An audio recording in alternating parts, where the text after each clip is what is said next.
Alors, on voit l'épreuve aujourd'hui. Avant de commencer l'épreuve, très important de savoir connaître et comprendre les identités remarquables. Ça va faire partie des outils qu'on utilise. Donc, avant de commencer les 3 méthodes différentes pour l'épreuve, on va regarder quelque chose pour comprendre ce qu'est une identité. Alors, quelle est la différence entre ces deux expressions? On voit par exemple que pour 3x égale 6, n'est vrai que pour x égale 2. Par contre, 2 fois x plus 3 égale 2x plus 6 est vrai pour tout x. On peut mettre un a à l'envers au lieu d'écrire pour tout x. Les deux fonctionnent. Donc, on voit que si je mets x égale 0, ça donne 6 égale 6. Si je mets x égale 1, ça me donne 8 égale 8. Donc, tu peux essayer d'autres valeurs pour x. Ça va toujours fonctionner. Et c'est pour ça qu'on leur donne un nom différent. Le premier est une équation et le deuxième est une identité. Bon, souvent, les identités, quand on veut vraiment signifier que c'est une identité, on va mettre 3 lignes sur le égal, mais parfois aussi, les identités ont seulement un égal.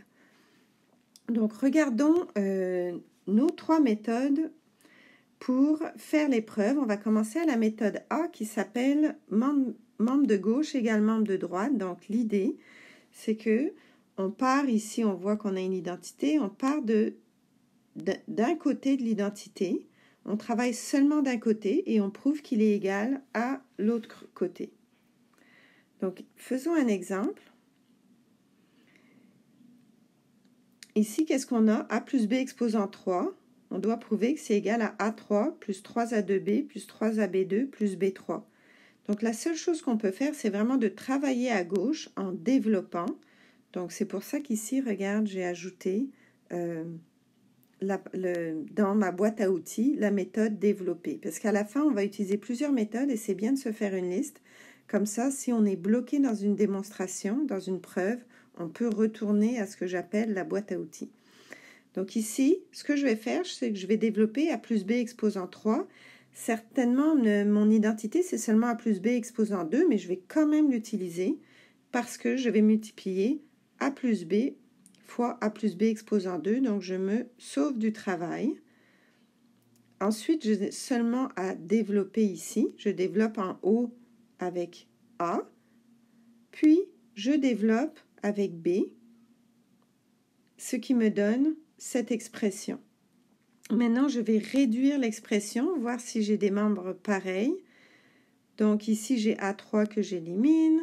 Ici, on voit que j'ai 2A2B puis BA2 qui sont égaux, donc ça m'en donne 3. Ensuite, j'ai des AB2, j'en ai aussi 3, et plus B3. Et voilà, je viens de démontrer parce que ce que j'ai à gauche maintenant est égal à ce que j'ai à droite. Donc, on finit avec ces 3 lettres qui veulent dire ce qu'il fallait démontrer. Et on est prêt pour un autre exemple et toujours avec la méthode A. Donc, la méthode gauche-droite. On doit prouver que 1 sur M est égal à 1 sur M plus 1 sur M2 plus M. Donc, commençons en écrivant, faisant une belle ligne sur notre feuille et en écrivant les 2 membres de chaque côté. On voit ici qu'on peut absolument rien faire avec ce qu'il y a à gauche, donc on va totalement travailler à droite. Mais pour le moment, les outils qu'on a ici ne nous servent pas du tout. Il n'y a pas d'identité, il n'y a pas moyen de développer. Donc, on va aller chercher d'autres outils.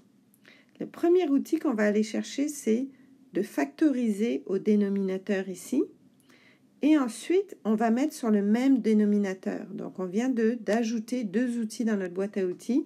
Donc, 1 sur M plus 1 plus la factorisation 1 sur M fois M plus 1. Ce problème se fait aussi si tu factorises vers la fin. Là, on a factorisé au début. Ensuite, on veut le mettre sur le même dénominateur. Alors, qu'est-ce qu'on veut faire? Pour qu'on ait le même dénominateur, il faut que multiplier au dénominateur la première fraction par M et donc aussi au numérateur, donc multiplié par M sur M qui donne 1, la première fraction, ce qui nous donne M sur M fois M plus 1 plus la deuxième fraction qui est toujours inchangée. Là, on doit les additionner Et c'est souvent une source d'erreur. Pourquoi? Parce que tu oublies la base des additions, des fractions, n'est-ce pas? Donc, parce qu'il y a beaucoup de m, donc souvent ça nous mêle. Donc, on reste à la base. C'est comme si on avait 2 tiers plus 1 tiers. Qu'est-ce qu'on fait? 2 plus 1 au numérateur et on garde le dénominateur. Donc, c'est exactement ce qu'on va faire ici. Ça nous donne m plus 1 divisé par m fois m plus 1.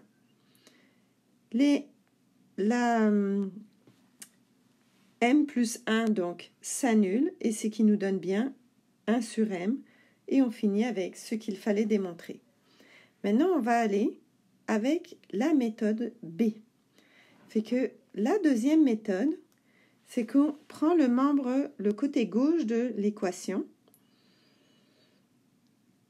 et on la développe, on la factorise, on met sur le même dénominateur jusqu'à ce qu'on obtienne une expression E. Et on fait la même chose avec le côté gauche qui nous donne aussi une expression E. Donc, comme D égale E, puis G égale E, ben on pourra prouver que D égale G. Donc, on commence. Ici, nous avons cette identité à prouver. On se fait encore une belle ligne sur notre feuille. On réécrit chaque côté de l'équation à gauche et à droite. Et on commence, on se dit, bon, qu'est-ce qu'on peut faire ici? C'est clair qu'on n'a pas de fraction. Ce qu'il va falloir faire ici, c'est clairement factoriser et utiliser nos identités remarquables. Donc, on commence à gauche ici avec notre première identité remarquable, mais on voit qu'on n'a pas totalement exactement l'identité qu'on a l'habitude d'avoir, mais il faut apprendre à adapter nos identités. Donc, pour adapter l'identité, tu pars de ton identité, et il faut réaliser qu'ici, en fait, ton A et ton B, ce sont des cases vides dans lesquelles tu mets ce que tu veux. D'accord? Donc, ici, je mets la case carré plus rond. Donc, quel que soit ce que je mets ici dans le carré, je vais faire carré exposant 2. Donc, ici, notre carré, c'est 2A. Donc, je vais faire 2A exposant 2. D'accord? Le carré est 2A ici et le rond est B. Donc, exactement comme ici. Donc, il suffit de suivre cette petite technique qui nous empêche de faire des erreurs, n'est-ce pas? Donc, on commence. Ici, si j'ai 2A plus B au carré, donc ici, mon 2A, je le mets au carré, donc ça me donne 4A2. Ensuite, je multiplie mes 2A et B ensemble, ce qui me donne 4AB parce que je multiplie par 2, plus B2, donc ici est direct, et je recopie maintenant mes deux autres termes, moins 4A2, moins B2. Alors, je dois continuer parce qu'on peut simplifier. On voit qu'on a 4A2 moins 4A2 qui s'annule et on a B2 moins B2 qui s'annule, ce qui nous donne 4AB. Là, on ne peut vraiment plus rien faire avec 4AB. Donc, maintenant, on va à droite et on utilise encore les identités remarquables telles qu'elles sont écrites ici parce que tu les sais par cœur. Et il faut faire attention, vraiment faire les deux étapes, surtout à cause du moins ici, qui va ensuite changer le signe de toutes les membres de cette partie-là de l'identité remarquable. Donc, je change tous les signes ici, moins, plus, plus. Ici, on avait plus, moins, plus. Pardon, moins, plus, moins. Et on avait plus, moins, plus. Et maintenant, on simplifie. A2 s'annule, B2 s'annule, et on a 4AB. Donc, nous venons de démontrer cette identité. Maintenant, nous allons voir une autre méthode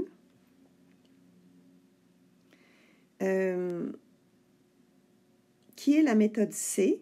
Mais avant de passer à la méthode C, je voulais juste vous dire qu'ici, je voulais juste écrire qu'on avait utilisé un outil de plus qui est réduire ou simplifier. La plupart du temps, on y pense, mais je voulais l'écrire dans la boîte à outils au cas où on l'oublie. Donc maintenant, on arrive à la dernière méthode pour faire des preuves.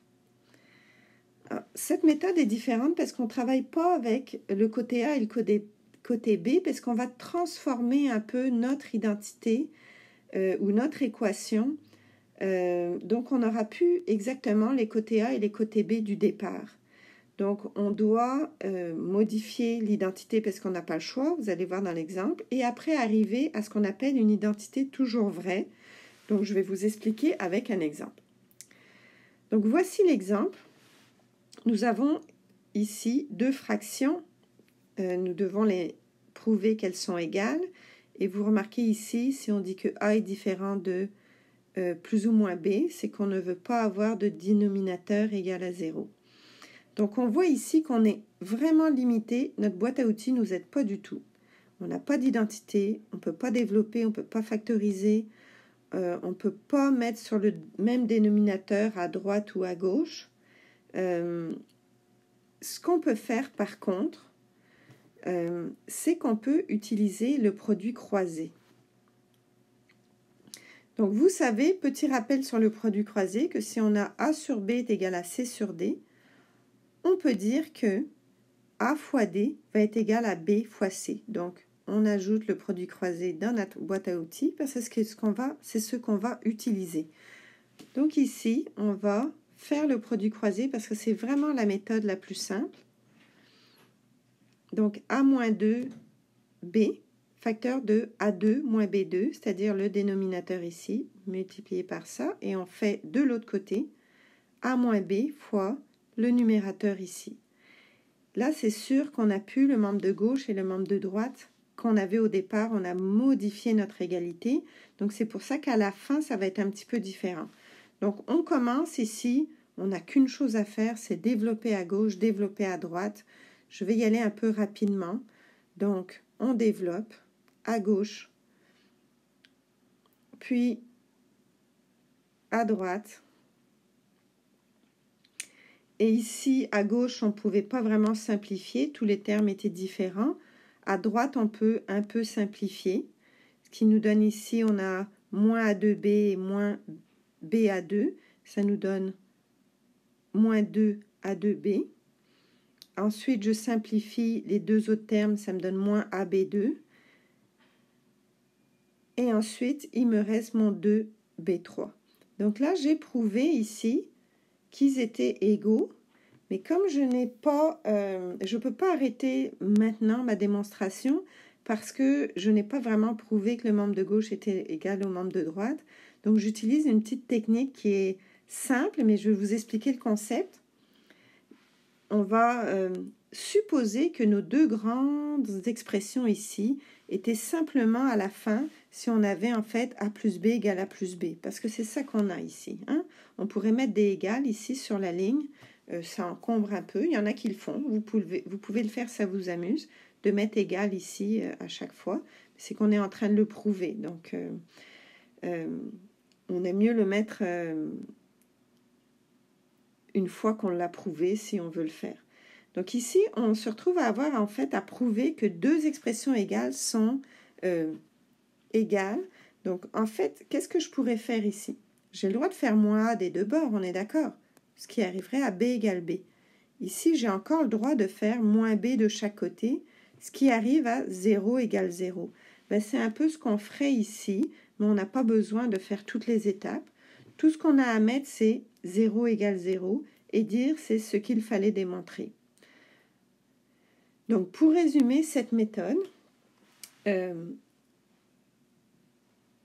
on modifie notre équation de départ. On a donc un nouveau membre de gauche et un nouveau membre de droite. Là, ensuite, on peut utiliser la méthode A ou la méthode B. Mais à la fin, comme on a modifié notre équation de départ, on met 0 égale 0 pour expliquer, en fait, sous-entendre la méthode ici, la petite méthode en bas à droite, et on met ce qu'il fallait démontrer. Donc, il ne faut pas trop s'embêter avec les petits détails de la fin. L'important, c'est que vous compreniez le concept.